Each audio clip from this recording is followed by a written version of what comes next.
A reading from the Holy Gospel according to St. John.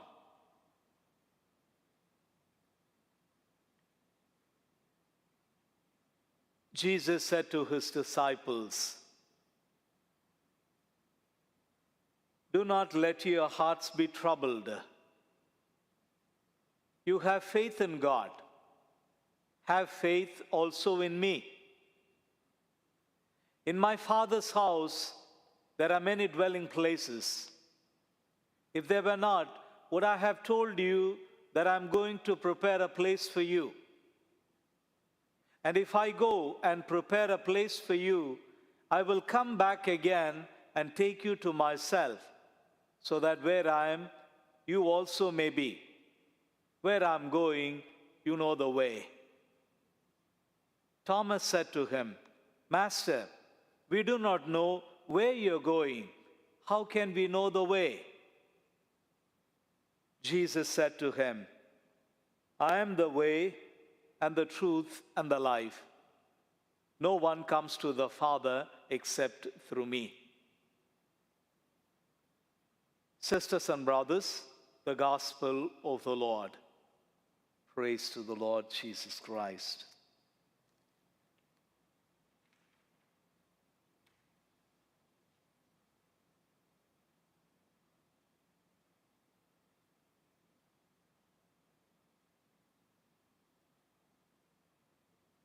But God raised Jesus from the dead,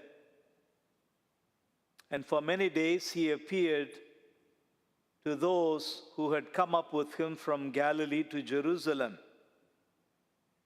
We are now his witnesses. My dear sisters and brothers, Christ called the apostles to be his witnesses. He would send them out to the ends of the earth, telling them to go and bear witness to him, to his passion, death, and resurrection. By our baptism, all of us are called to be his witnesses. And that is why the Eucharist is known as the Mass. Literally, it means, "Go, you are sent forth." Sent forth as what? As witnesses to the passion, death, and resurrection of Christ. Witnesses to the love that God has for us.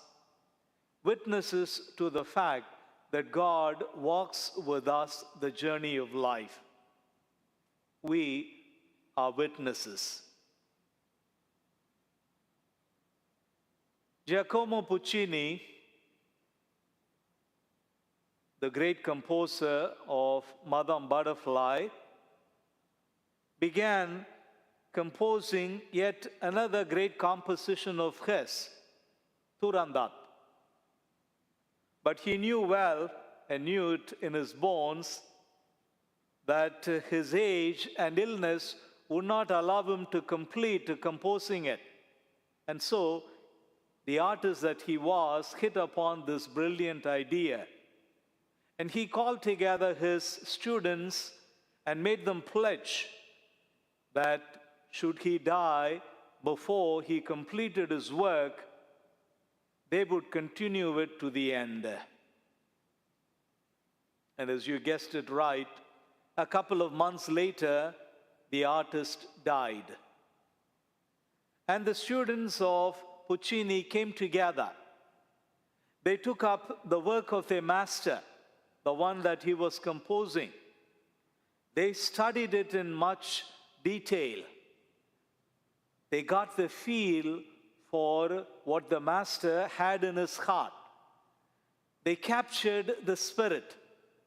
They were filled with the inspiration of their master, and they began to complete the work. A couple of years later, there they were performing in La Scala Opera House in Milan. Arturo Tosini, one of the students, was conducting the orchestra. And the audience was just swept along by the brilliance of the masterpiece. And at one point, Arturo stopped, turned to the audience and said, "And it is here that the master died." The students came together and continued the work to the end. And he turned to the orchestra and continued to conduct. It was sheer brilliance. The audience was swept along by the power and inspiration of the masterpiece. And the beauty is that no one can tell where the master's work ended and where the students began. My dear sisters and brothers, Christ began his work on earth. He started going about fulfilling his mission. And at the end of his life, he would turn to the apostles, to the disciples, to the early Christians, and in and through them to each one of us to continue his mission on earth. Are you and I willing to carry on the work of Christ? Are we prepared to be enthused with the mission of Christ? Are we ready and willing to carry the cross of Christ to the end? It is up to us today to become other Christs.